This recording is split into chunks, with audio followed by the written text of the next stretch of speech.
बिस्मिल्लाहिर्रहमानिर्रहीम, अस्सलामुअलैकुम। बोल न्यूज की खुसूसी नशरियात में आप सबको मैं खुशामदीद कहता हूं और मैं हूं आपके साथ आपका मेजबान सलमान मिर्जा। जनाब वाला, अरशद शरीफ कत्ल केस पर सुप्रीम कोर्ट के असवद नोटिस केस की समाअत हुई। सुप्रीम कोर्ट का अरशद शरीफ कत्ल की तहकीकात फौरी शुरू करने का हुक्म सामने आया। अरशद शरीफ कत्ल केस की तहकीकात फौरी शुरू की जाए, यह कहना था चीफ जस्टिस का। जीआईटी को किसी रुकावट का सामना करना पड़े तो फौरी दरख्वास्त दे, अदालत ने यह रिमार्क्स दिए हैं। तहकीकात का तरीकेकार जीआईटी खुद तय करेगी, चीफ जस्टिस का यह कहना था। एसएसपी इस्लामाबाद उनकी टीम जेआईटी की मावनत करेगी, अदालत का यह कहना था। जीआईटी कितने अरसे में तफ्तीश मुकम्मल करेगी, यह सवाल किया गया जस्टिस अली मजहर की जानिब से। तफ्तीश कीनिया पुलिस के ताउन के रहमो करम पर होगी। एडिशनल अटॉर्नी जनरल यह भी मुमकिन है कि मुल्जिमान खुद पेश हो जाएं, जस्टिस मज़ाहिर नकवी का यह कहना था। इसी पर मजीद बात कर लेते हैं। हमारे नुमाइंदे इस वक्त सुप्रीम कोर्ट के बाहर मौजूद हैं। क्या केस की समाअत मुलतवी कर दी गई है जनवरी के फर्स्ट वीक तक, और क्या 2 हफ्तों में रिपोर्ट तैयार कर ली जाएगी? इसी पर मजीद बात करते हैं। फहद चौधरी इस वक्त में ज्वाइन कर चुके हैं। फहद, बताइएगा आज की समाअत में क्या कुछ हुआ, क्या मंदरजात सामने आया आज की समाअत के?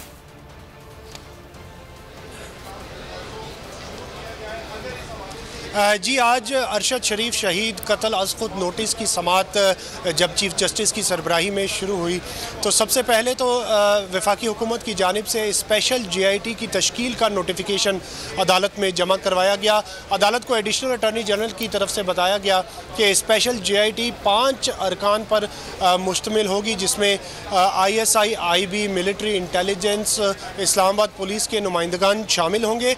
इस स्पेशल जीआईटी में director cyber crime FIA Waqaruddin Syed, joint director IB Sajid Kiani, DIG headquarters Islamabad police Awais Ahmed, military intelligence के मुर्तज़ा अफजाल और इंटर सर्विसेज इंटेलिजेंस के मोहम्मद असलम शामिल होंगे।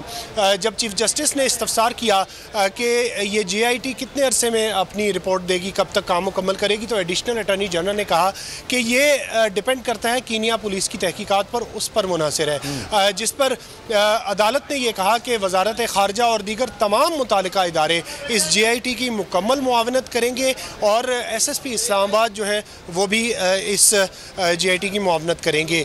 जी, एक ही मुद्दे पे 2 FIR काटी गई हैं, एक ही केस है, एक कराची में, एक इस्लामाबाद। बस सवाती साहब की एक मुद्दे पे 50 काट दिए, तो बस आप बस खड़े रहेंगे तो भाई ये होगा। और लेकिन इस दफ़ा कौम जाग चुकी है, ये एक है बात। अगर देखें तो अगर पूरी कौम जाग गई है मगर बड़ा कम फ़र्क रह गया है बस अब। और सो मोटो में के हवाले से मैं बता दूं, हमारे इस केस में भी सो मोटो लिया गया। हमारे केस में था हम बाइज्जत बरी हो गए जब, तो अदालत ने सो मोटो ले लिया कि जी भाई नीचे के केस में जब आप बरी होते हैं या कुछ होता है तो सिर्फ नीचे के कोर्ट के बाद हाई कोर्ट में केस जाता है, एक अपील होती है, एक प्रोसेस है कानून का, उसके बाद सुप्रीम कोर्ट केस जाता है। ये नहीं हुआ हमारे केस में। सुमोट हो गया कि जी ये इस केस को वापस से सुना जाए। एक इल्जाम लगाया, बड़ा शोर हो गया, पता नहीं क्या हो गया जी। इल्जाम लगाया कि एक इदारे के एक ब्रिगेडियर साहब ने रिश्वत दी है जज साहब को। हमारे केस में ना हमने रिश्वत दी है ना हमने ली है। हम इल्जाम ये कि एक ब्रिगेडियर साहब ने रिश्वत दी है एक जज साहब पे। अच्छा जी, कैसे आप ये कह रहे हैं जी? कोई दूसरे जज साहब कह रहे हैं मैंने सुना है कि जी इसने रिश्वत दी है। वो जज साहब कह रहे हैं जी मैंने तो नहीं दी, मैं तो नहीं ली रिश्वत। अब वो जिस जज साहब ने ये कहा जी मैंने सुना है, उनके अपने कंडक्ट पे जो सुप्रीम जुडिशल काउंसिल है उन्होंने अपने कंडक्ट, उनको उस जज को उस कंडक्ट पे निकाला है कि वो आप उसी इदारे के खिलाफ कई कार्रवाइयाँ, स्पीचेस, चीजें कर रहा था उस वक्त, तो उनको उस बेसिस पे निकाला। अब उसकी उधर बात गलत थी, हमारे केस में सही थी।